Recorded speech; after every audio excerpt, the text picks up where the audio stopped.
ఎందుకబ్బా రాజకీయంలోకి దిగే దేనికి? ఉద్దర ముచ్చట్లు ఎన్ని చెప్పినా పదవుల కోసం మాత్రమే. అది పట్టే తానికి 5 ఏళ్ళు ఏటింగ్ చేస్తారు, సాలదంటే 10 ఏళ్ళు. జెండాలు మారుస్తారు, అధ్యక్షులను చూరెక్కిస్తారు, పోతప్పుడు తిడతారు, టికెట్ కోసం ఫైరోవులు చేస్తారు, పైసలు ఖర్చు పెట్టుకుంటారు, పతారా చూపియబోతారు. ఎన్ని కథలు పడాలనో గన్ని పడతారు. ఏండ్లకెళ్ళి ఎయిటింగ్ చేసి ఎలక్షన్ల టైంకి నాతోని కాదంటే ఎట్లుంటది? ఇగో గిట్లుంటది.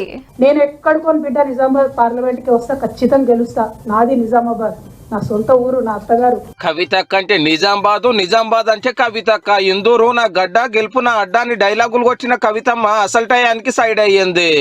అవమల్లా ఎంపీ టికెట్ తీసుకోలేదు, బాజిరెడ్డి గోవర్ధన్ రెడ్డి గారికి ఇప్పించింది బాపుకు చెప్పి. అప్పట్లో నన్ను ఓడగొట్టిన నిన్ను ఓడగొట్టేదాకా నాకు నింబలం ఉండదని అరవింద్ సార్ కు సవాల్ చేసి శపథాలు పెట్టి ఇప్పుడు ఎలక్షన్ లో పోటీ అనగానే అమ్మో అని వెనకపోయింది అన్నట్టు. ఎంపీ ఓడినందుకు బాపు ఎమ్మెల్సీ పదవి ఇచ్చిండు కాబట్టి ఈడికే తుర్తి పడ్డట్టుంది. మళ్ళొకపారి బాధపడు ఎందుకని. బిడ్డ చెప్తున్నా, ఎక్కడికి పోతావో ఎన్నికలలో ఎంటబడి ఓడిస్తా నిన్ను. బచ్మిలాన్న సిట్టింగ్ ఎంపీలే బుగులు పడుతున్నారు పోటీ చేస్తానికి.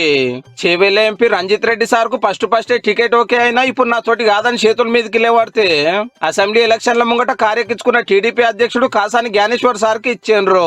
వరంగల్ సిట్టింగ్ ఎంపీ దయాకరణ మీద ఓటర్లకు దయలేదని ఆరూరి రమేష్ అన్న కోసం ఆరాట పడితే నాకు వద్దని పోరాటం చేస్తే ఆఖరికి ఎమ్మెల్యే కడియం సార్ బిడ్డ కావ్యక్కర్ని నిలబెట్టిండ్రు.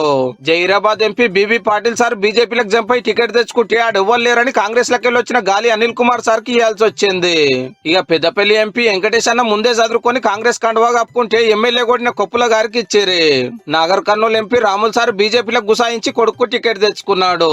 ఇక మల్కాజ్గిరి టికెట్ రాగిడి లక్ష్మారెడ్డి సార్ కు, ఆదిలాబాద్ టికెట్ ఆత్రం సక్కు సార్ కి ఇచ్చిండ్రు. సీనియర్ అనుకునేటోళ్ళు ఒకరు కాలకెళ్ళి దిగిపోతున్నారు. ఏ సర్వే చూసినా 1-2 వస్తే ఎక్కువ అని రావట్టే.